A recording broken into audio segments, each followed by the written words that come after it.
यूहन्ना लूका का 3रे अध्याय में जाएंगे।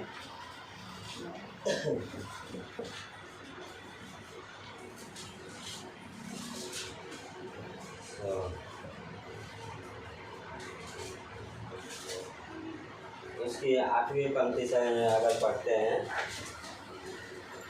7वीं पंक्ति से होता है, जो भीड़ की भीड़ उससे बपतिस्मा लेने को निकल कर आती थी, उनसे वह कहता था, हे सांप के बच्चों, तुम्हें किसने जता दिया कि आने वाले क्रोध से भागो।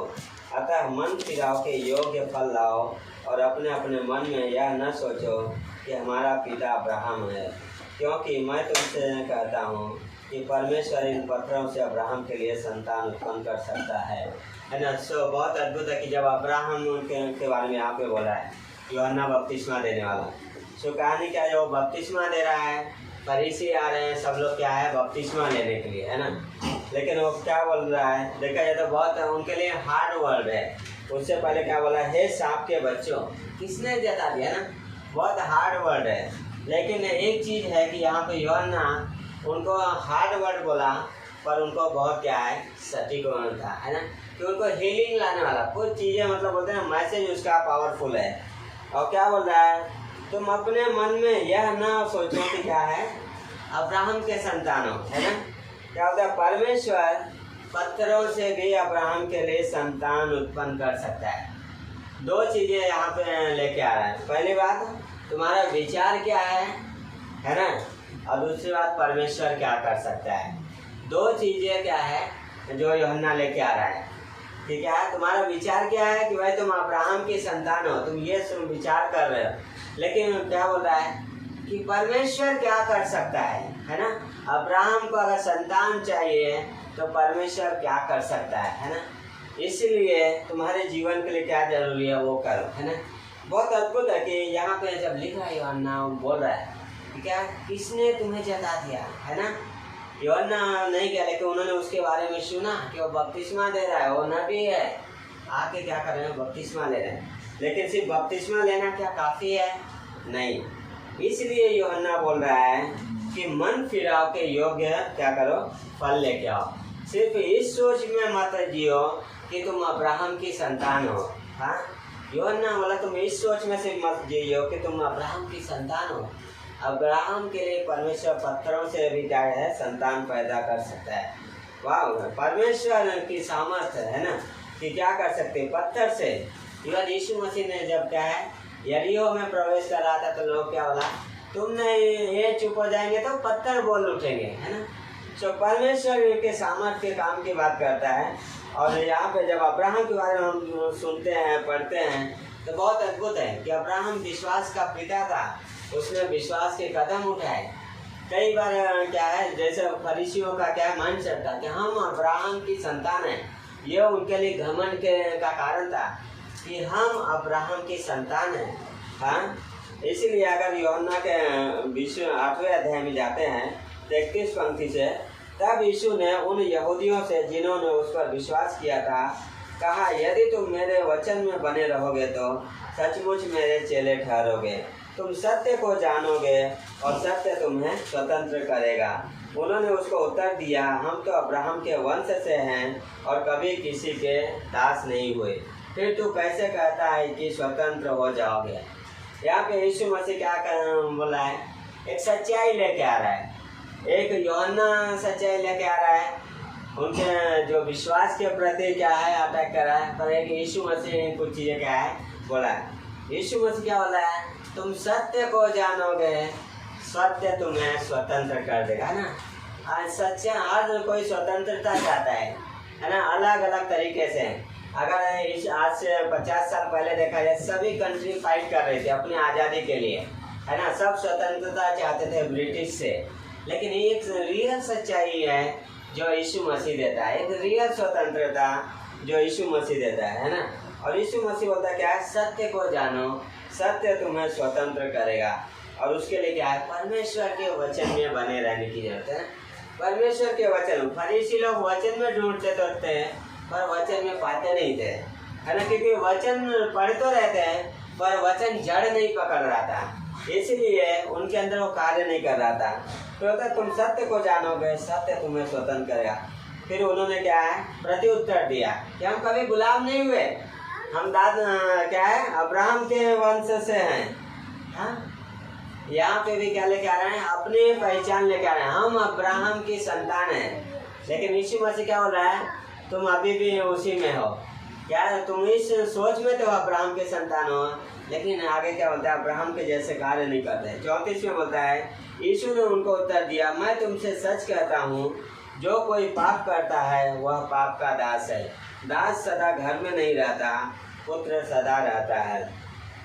इसलिए यदि पुत्र तुम्हें स्वतंत्र करेगा तो सचमुच तुम स्वतंत्र हो जाओगे। मैं जानता हूँ कि तुम अब्राहम के वंश से हो, तो भी मेरा वचन तुम्हारे हृदय में जगह नहीं पाता है, इसलिए तुम मुझे मार डालना चाहते हैं। यहाँ जब यूहन्ना बपतिस्मा देने वाला प्रचार किया, क्या बोल रहा है, अब्राहम के लिए परमेश्वर पत्थर से वंश उत्पन्न कर सकता है। हाँ, यीशु मसीह को उन्होंने क्या उत्तर दिया, हम दास नहीं हैं, हम अब्राहम के वंश से हैं। लेकिन यीशु मसीह क्या बोल रहा है, अब्राहम के हृदय में मेरा वचन जड़ पकड़ने पाया, लेकिन तुम्हारे अंदर मेरा क्या है वचन जड़ नहीं पकड़ रहा है। तुम मन में तो सोच रहे हो कि अब्राहम के दास हो, लेकिन हार्ट से नहीं हो अब्राहम के, है ना, हार्ट से वो काम नहीं कर रहे हो। अब्राहम ने वो विश्वास का कार्य किया, अब्राहम ने विश्वास का कदम चला, अब्राहम विश्वास से चला, लेकिन तुम क्या कर रहे हो, उस विश्वास से मुकर रहे हो। अब्राहम के सोच में हो तो हम अब्राहम के संतान, लेकिन अब्राहम के जैसे कार्य नहीं है। अब्राहम का कार्य कर रहा है, विश्वास से चला। उत्पत्ति के 12वें अध्याय में परमेश्वर ने बुलाया और वो अब्राहम क्या है, चल दिया। वो भी सुना, उस पर विश्वास किया और चल दिया।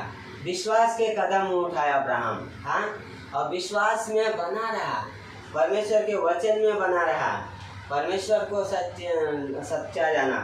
उत्पत्ति का 15वें अध्याय में बोलता है, जब परमेश्वर ने बोला कि तेरे संतान आकाश के तारों के जैसे होंगे, तो वो बोलता है इस बात में, इस वचन पे अब्राहम ने विश्वास किया और परमेश्वर ने उसके लिए धार्मिकता गिना। हाँ, ये था अब्राहम जो परमेश्वर के वचन के अनुसार चला, वचन पे विश्वास मिलाया, वचन के अनुसार कदम उठाया, है ना, सत्य पे, है ना।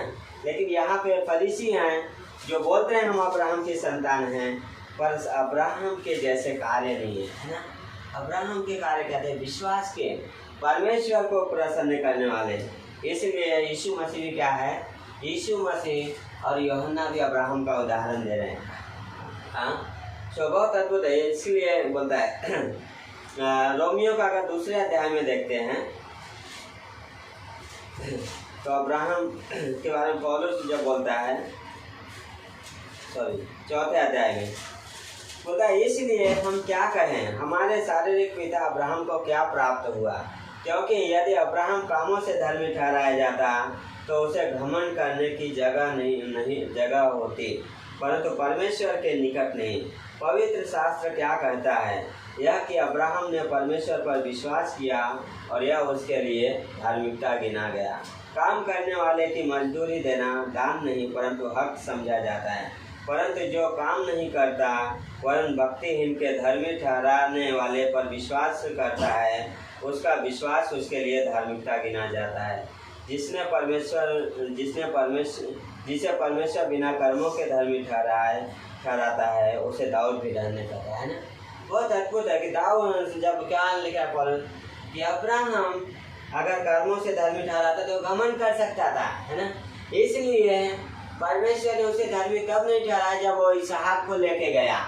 हाँ, उस समय उसके विश्वास का उसका बाहर प्रकट हुआ, लेकिन परमेश्वर ने जब उसने विश्वास किया उस समय उसे धर्मी ठहरा दिया, जब वो विश्वास से चला। इसलिए पौलुस बोल रहा है कि क्या है, यदि वो कर्मों से धर्मी ठहराया जाता तो क्या है, उसे घमंड होता। यदि वो खतना के द्वारा धर्मी ठहराया जाता तो उसे घमंड करने के लिए अवसर था, पर परमेश्वर विश्वास के द्वारा धर्मी ठहरा। परमेश्वर के वचन, उसके क्या है कार्यों पे, उसके वादों पे अब्राहम ने विश्वास किया और परमेश्वर उस पर क्या किया, धर्मी ठहराया। इसलिए यहाँ पे पौलुस लिखा क्या है, उसके लिए कोई जगह नहीं बची घमंड करने के लिए, कोई अवसर नहीं था। पर एक फरीसी हैं जिनको घमंड का किस बात का है, हम अब्राहम की संतान हैं। जब यूहन्ना आया तो बताया तुम इस विचारधारा को छोड़ दो कि अब्राहम के संतान हो। सिर्फ अब्राहम के संतान होना काफ़ी नहीं है, हाँ उसके जैसे चलो, उसके जैसे कदम उठाओ, है ना, जो उनके जीवन में नहीं था। गलातियों का दूसरे अध्याय की 16वीं पंक्ति में जाएंगे। जहाँ पे बोलता है 15 में बोलता है हम तो जन्म से यहूदी हैं और पापी अन्य जातियों में से नहीं, तो अभी यह जानकर कि मनुष्य व्यवस्था के कामों से नहीं पर केवल यीशु मसीह पर विश्वास करने के द्वारा धर्मी ठहरता है। हमने आप ही मसीह यीशु पर विश्वास किया कि हम व्यवस्था के कामों से नहीं पर मसीह पर विश्वास करने से धर्मी ठहरे, इसलिए कि व्यवस्था के कामों से कोई प्राणी धर्मी न ठहरेगा, है ना। पौलुस क्यों इस चीज़ को लेकर आ रहा है? क्योंकि वो यहूदी है और यहूदी विश्वासियों को लिख रहा है ना, जो क्या विश्वास में आए थे, अन्य जाति यहूदी दोनों को लिख रहा है। क्योंकि जो अन्य जाति विश्वासी थे वो यहूदी रीति रिवाज में जा रहे थे, वो क्या है जो गलत शिक्षक आए थे जुडियाइजर, उनकी शिक्षा में भाग गए थे कि चलो भाई खतना कराना जरूरी है, उससे आत्मिक क्या है, आत्मिकता में बढ़ोतरी होगी। कुछ चीज़ें क्या है रीति रिवाज में, पर पौलुस बोलता है हम तो क्या है धर्म से जन्म से ही यहूदी हैं, हम पैदाइश ही यहूदी हैं, लेकिन पापी अन्य जातियों में से नहीं। क्यों बोल रहा है पौलुस? क्योंकि उनके पास व्यवस्था थी, है ना, उनके पास परमेश्वर की पहचान थी, परमेश्वर की समझ थी, इसलिए पौलुस बोला पहले हम पापी ठहराए, है ना। क्यों? क्योंकि हमारे पास परमेश्वर का वचन पहुंचा है ना। तो पौलुस बोल रहा है कि हम जन्म से यहूदी हैं, है ना, इसलिए तुम उस पर मत जाओ, तुम यहूदी प्रथा में मत जाओ, यहूदी रीति रिवाज में मत जाओ। इसलिए पौलुस वहाँ पे बोला है कि हम जन्म से यहूदी हैं, इसलिए वो क्या होता है हमने खुद विश्वास किया। हाँ, पौलुस अपना उदाहरण देता है कि मैंने खुद विश्वास किया। हाँ, हम जन्म से यहूदी हैं पर मैं भी विश्वास किया धर्मी ठहराए जाने के लिए। हम जन्म से यहूदी हैं फिर भी आत्मिकता के लिए विश्वास किया और विश्वास से चल रहा हूँ। और ये पौलुस बोले वहाँ पे कि यीशु मसीह पर विश्वास किया, फिर बोलते हम व्यवस्था के कामों से नहीं पर मसीह पर विश्वास करने से धर्मी ठहरे, इसलिए कि व्यवस्था के कामों से कोई भी प्राणी धर्मी नहीं ठहरेगा। हाँ, पौलुस यहाँ पे भी क्या होता है, कोई भी प्राणी व्यवस्था के कामों से धर्मी नहीं ठहरेगा। कैसा? विश्वास से, है ना। और वहाँ पे जब यूहन्ना भी लिख रहा बोल रहा है तो क्या बोल रहा है, विश्वास करो, अब्राहम के जैसे कार्य करो, हाँ अब्राहम के जैसे कदम उठाओ। तो अगर हम यूहन्ना के 8वें अध्याय में वापस जाते हैं तो वहाँ पे अगली पंक्ति में बोलता है मैं जानता हूँ कि तुम अब्राहम के वंश से हो, तो अभी मेरा वचन तुम्हारे हृदय में जगह नहीं पाता है, इसलिए तुम मुझे मार डालना चाहते हो। मैं वही कहता हूँ जो अपने पिता के यहाँ देखा है, और तुम वही करते रहते हो जो तुमने अपने पिता से सुना है ना। क्या करें ये लोग? यीशु मसीह को ख़त्म करने की कोशिश, है ना, मारने के लिए। क्योंकि यीशु मसीह क्या कर रहा है, सच्चाई का प्रचार कर रहा है, यीशु मसीह हीलिंग कर दे रहा है, लेकिन क्या कर रहे हैं, एक घमंड तो है कि हम अब्राहम के संतान हैं पर कार्य नहीं है। कई बार हम विश्वासी भी उस तरीके से हो सकते हैं, हम विश्वासी हैं, हालेलुया, प्रेज द लॉर्ड, पर हमारा कार्य, हमारा चाल चलन बहुत अलग हो सकता है। एक स्त्री थे जो कंटिन्यू एक चर्च में जा रहे थे, कई महीनों तक, 4-6 महीने तक कंटिन्यू हर दिन जाते थे, चर्च में जाते थे, प्रेयर मीटिंग में जाती थी, हर एक बाइबल स्टडी में जाते थे। फिर कुछ महीने हो जाने के बाद पास्टर ने देखा अच्छा ये आती है, अच्छा बढ़ रही है, फिर आके वो पास्टर को बोलती है कि पास्टर आप मेरे घर पे आओगे, क्योंकि मेरा पति मुझे मारता है, मेरे साथ सही बर्ताव नहीं करता है। क्योंकि पास्टर ने उसका जीवन देखा था, इसलिए बोले हाँ ज़रूर आऊँगा। तो उसके बाद घर पे गए पास्टर, तो आजू बाजू से पता चला कोई इंसान अच्छा नहीं है। तो फिर भी वो उसके हस्बैंड से मिल के पास्टर बोले कि सर आपसे बात करना है अकेले में। बोला ठीक है, गया अकेले में बात करने, तो पास्टर ने बोला आप गलत कर रहे हो, आप अपनी पत्नी को क्या मारे, सब गलत कर रहे हो। तो बोलते गलत? तो क्योंकि वो तुम्हारे चर्च में जाते इसलिए तुम बोल रहे हो गलत कर रहे हो। आप उसको पूछो क्या वैसा चीज़ है? जब मैं बोलता हूँ उसको खाना दे तो बोलती है ले लो, पानी दे तो ले लो, आप घर पे आओ तो बैठी रहेगी, उल्टा मुझे ऊंचे शब्द में सारी बातें पास्टर सुनने के बाद बोलते हैं सिस्टर आप गलत। कई बार हम हो सकते हैं ना विचारधाराओं में विश्वासी, विचारधाराओं में चलना, ये रियल है, ये है ना। और वहाँ पे क्या है वो सारी चीज़, वो औरत जब पास्टर ने बोला आप गलत हो, तो वो पास्टर बोलते आपको मालूम नहीं, आप देखते हो मैं कितना चर्च में आती हूँ, कितना बाइबल में बिजी रहती हूँ, कितना प्रेयर करते हो सबसे। पास्टर बोलते फिर भी तुम गलत हो, क्योंकि तुम वचन तो पढ़ती हो पर उस वचन को अप्लाई नहीं करते हो। तुम वचन चर्च में तो आते हो पर वो चर्च में क्या है उस तरीके से जीते नहीं हो, है ना। और वही हाल यहाँ पे फरीसियों का है। अब्राहम के संतान तो हैं पर अब्राहम के जैसे कार्य नहीं है ना। अब्राहम सोच में है कि हम अब्राहम की संतान हैं, हम अब्राहम के वंश हैं, सारी चीज़ें हैं, पर कार्य बहुत डिफरेंट है ना। तो इसलिए वो क्या करें, ख़त्म कर रहे हैं, है ना।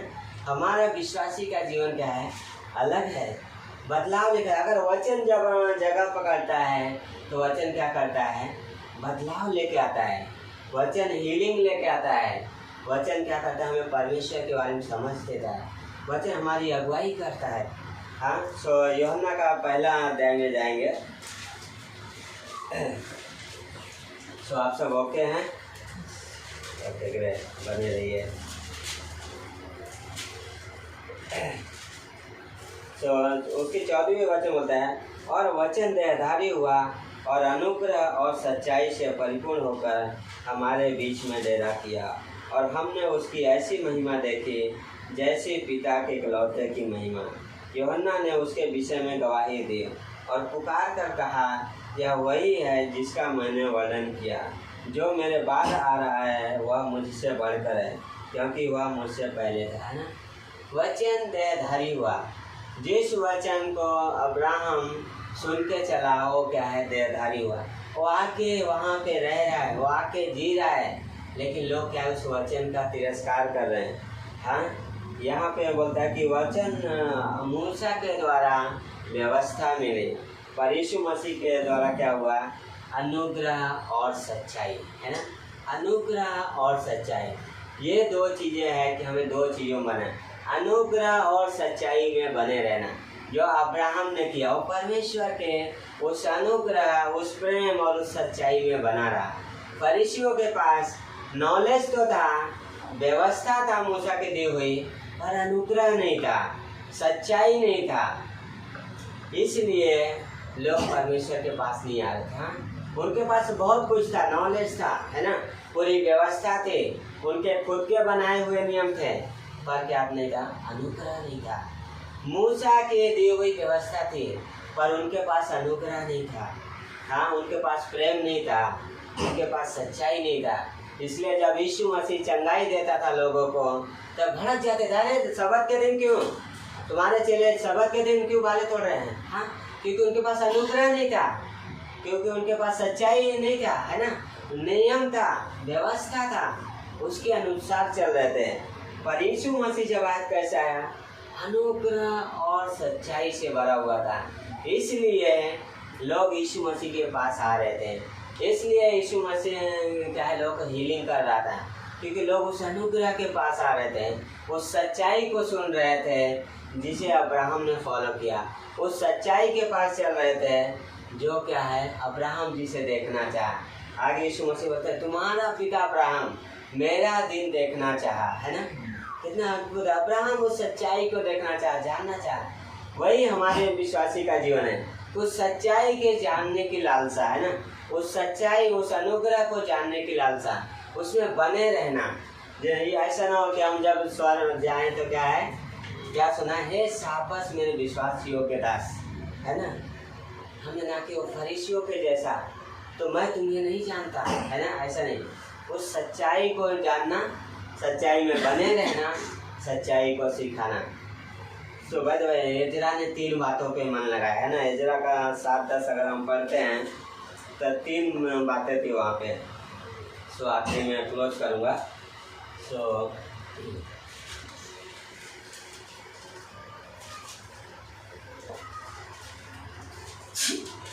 बोलता है क्योंकि इजरा ने याहवे की व्यवस्था का अर्थ जान लेने और उसके अनुसार चलने और इजराइल में विधि और नियम सिखाने पे अपना मन लगाया। इजरा बेबीलोन में था, याजक था, पर उसने एक चीज़ किया जो सबसे बड़ी थी, परमेश्वर की व्यवस्था को जानने में, उसके अनुसार चलने में और सिखाने में मन लगाया, है ना।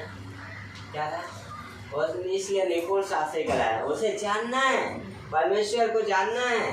यीशु मसीह ने क्या बोला? तुम सत्य को जानोगे, सत्य तुम्हें स्वतंत्र कर देगा।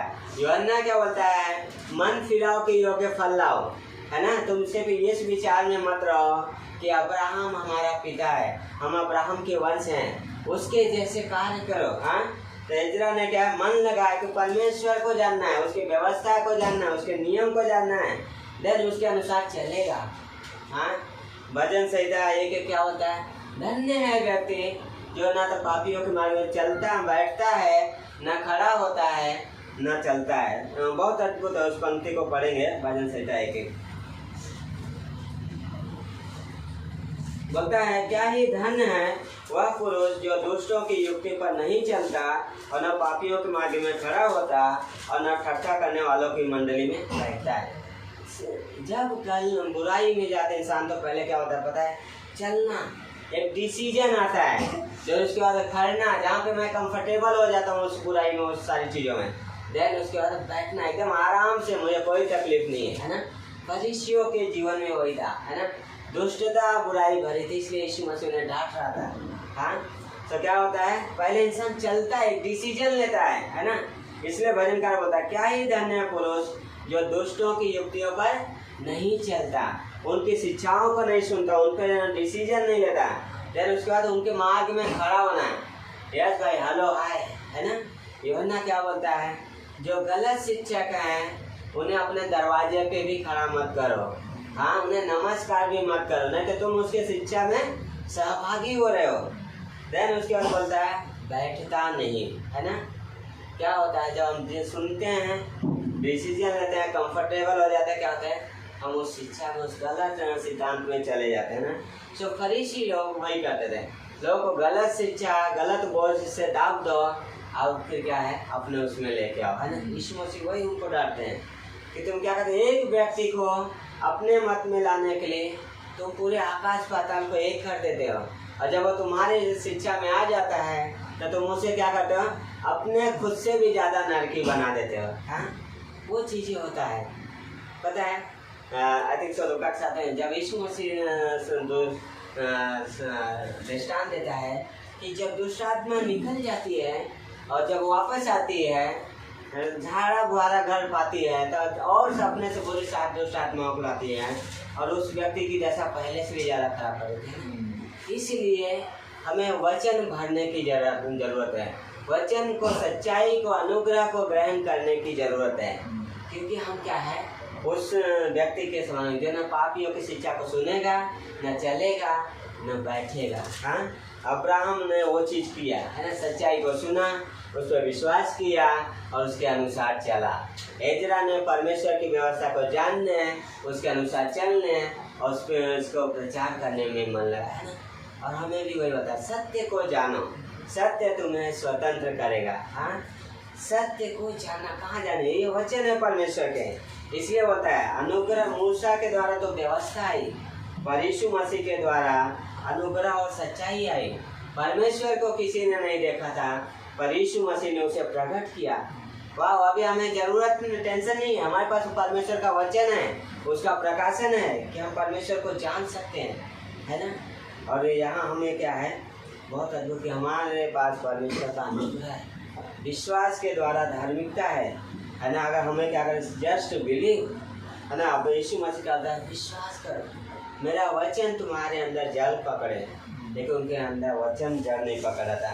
सुन तो रहे थे, चमत्कार देख रहे थे, पर वचन जड़ नहीं पकड़ रहा था, रिसीव नहीं कर पा रहे थे। कई बार लोग कलीसिया में आते बहुत समय तक क्या है, लेकिन वचन जड़ नहीं पकड़ता। वचन को अपने हिसाब से अलाउ करेंगे, जो मेरे सिचुएशन, मेरे हालात के हिसाब से, मेरे भावना के हिसाब से रहेगा, उसको यह से मेरे लिए, है ना। नहीं, हर एक वचन परमेश्वर का है, हर एक प्रेरित वचन है, हर एक परमेश्वर की ओर से आता है। हर एक वचन पहले हमारे लिए आता है, मेरे लिए आता है ना कि किसी और के लिए। परमेश्वर हमसे व्यक्तिगत बात करता है। सो बहुत अद्भुत है। लास्ट में यूहन्ना का पहला अध्याय में जब देखते बोलता है, क्या बोलता है, यूहन्ना ने उसके विषय में गवाही दी और पुकार कर कहा, यह वही है जिसका मैंने वर्णन किया कि जो मेरे बाद आ रहा है वह मुझसे बढ़कर है, क्योंकि वह मुझसे पहले था। इस यूहन्ना यहाँ पे यीशु मसीह को बोल रहा है, वो मुझसे पहले था। यीशु मसीह ने जब अब्राहम की बात आती है 8वें अध्याय का 58 पंक्ति में, मैं अब्राहम से पहले था। हाँ, बहुत अद्भुत है। और अब्राहम ने वो विश्वास किया और वो चला, है ना। क्या किया, ये पौलुस बोलता है, उसने विश्वास किया और धर्मी ठहराया गया। उसने कर्मों के द्वारा नहीं, पर विश्वास के द्वारा, उस वचन के द्वारा जो परमेश्वर ने उसे दिया था। हाँ, जो उस बुलाहट के द्वारा जो उसने प्रत्युत्तर दिया, परमेश्वर ने उसे धर्मी ठहराया। इसलिए 8वें में बोलता है, अतः मन फिराओ के लूका का 3:8, अतः मन फिराओ के योग्य फल लाओ और अपने अपने मन में यह न सोचो कि हमारा पिता अब्राहम है, क्योंकि मैं तुमसे कहता हूँ कि परमेश्वर इन पत्थरों से अब्राहम के लिए संतान उत्पन्न कर सकता है। अब कुल्हाड़ा पेड़ों की जड़ पर धरा है, इसलिए जो जो पेड़ अच्छा फल नहीं लाता वह काटा और आग में झोंका जाता है ना। एक चुनाव दे रहा है यूहन्ना, प्रचार कर रहा है, लेकिन उन्हें चुनाव दे रहा है, तुम चुनाव करो। क्या अभी भी इस फरीसी शिक्षा में जियोगे, अपने भी विचार में धारा में जियोगे, या अब्राहम के जैसा कार्य करोगे, या विश्वास में जियोगे, या वचन में जियोगे। सच्चाई चुनाव है। इसलिए बोला है कुल्हाड़ा धरा हुआ है ना। जो पेड़ अच्छा फल है, हमें ये देखना है कौन से विचार क्या है सही है, कौन से विचार क्या है परमेश्वर की ओर से, कौन से थॉट मेरे कहाँ से आ रहे हैं, उसे परखना है ना। कौन सा क्या है यून एकता बनाएगा, कौन सा विचार क्या है एकता को तोड़ेगा, उसे काट देना है ना। एकता बनाए रखना बहुत जरूरी है। तो ये यूहन्ना उन्हें चुनाव दे रहा है, तुम ये मत सोचो कि तुम अब्राहम की संतान हो। तुम्हारे लिए क्या है, कुल्हाड़ा रखा हुआ है, परमेश्वर सामर्थ्य है, उसके लिए संतान उत्पन्न कर सकता है। हाँ, लेकिन तुम्हारे लिए चुनाव है कि तुम विश्वास करो, तुम मन फिराओ, है ना। हम सबके लिए वही है, मन फिराओ और विश्वास करो, है ना। हर क्षण हम भी कई बार बुराई में जाते हैं, बुरे थॉट से जाते हैं, हमें भी मन फिराने की आवश्यकता होती है ना। क्योंकि परमेश्वर जब बात करता है उसके साथ सहमत होना, यस प्रभु, है ना। क्योंकि परमेश्वर सब कुछ जानता है, हमारे विचारों को जानता है, हमारे थॉट को जानता है ना। परमेश्वर है जो हर एक को परखता है। हम क्या है, इंसान को परखते नहीं, लेकिन परमेश्वर हर एक को जानता है। तो पिछले क्लास में मैं बोल रहा था इधर खागर में कि विश्वासी का बीमा न्याय ऐसा पे परख है, पर क्या है, न्याय नहीं है। परख विश्वासी का न्याय है। प्रकाशित वाक्य 21 अध्याय में जहाँ बोलता है व्हाइट थ्रोन जजमेंट रखा गया ना, श्वेत सिंहासन, जहाँ पे हर एक के कामों के अनुसार उनका न्याय किया गया। फिर जो क्या है, जिनका जीवन के पुस्तक के बुक में नाम नहीं मिला, उस नरक की आग में डाले गए। लेकिन विश्वासी जो है उसे का क्या हुआ, परख हुई। जिसका काम बहुमूल्य सोना चांदी पत्थर का नहीं था, उसका काम जल गया, है ना। हमारा उद्धार नहीं खोएगा, लेकिन हम इनाम खो सकते हैं ना। इसलिए हमें क्या, उस वचन, उस सच्चाई, उस अनुग्रह के अनुसार बोलता है चलो, है ना। उस वचन के अनुसार परखो, वचन के अनुसार क्या है डिसीजन हो, वचन के अनुसार निर्णय, वचन के अनुसार बातें, है ना। सारी चीज़ें इस वचन के अनुसार।